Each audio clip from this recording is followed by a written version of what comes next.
Yo, good day mga ka-Let's Go. So meron tayong session ngayon, and this time home service sa Urban Deca. Yun, no. So malapit na tayo. Ito na. So stencil tayo kagad, stencil primer from Inquest Tattoo Products. Wing tattoo ang gagawin natin ngayon. So ito nga, nag-umpisa na tayo. Dito sa part na to medyo marami na tayong nagawa. Nag-umpisa na ako mag-build up ng mga shading sa tattoo. Ang plano ko is advanced black and gray ang gagawin ko na tattoo para kay Bossing. So by the way, si Bossing, solid client ko to. Lagi siyang bumabalik sa akin, and yun. So shoutout kay Bossing. Salamat sa tiwala at suporta. So dito sa part na to, ginagawa ko na yung pinaka the best na part, which is yung highlights.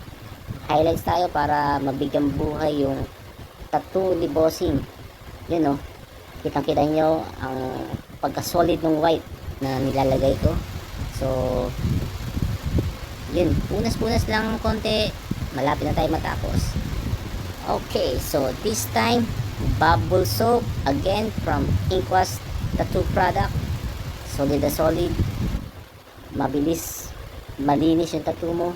Yun, ito na yung finished product natin. Small piece na wing tattoo, advanced black and gray. Shoutout sa mga followers, shoutout sa lahat. Salamat. Goodbye.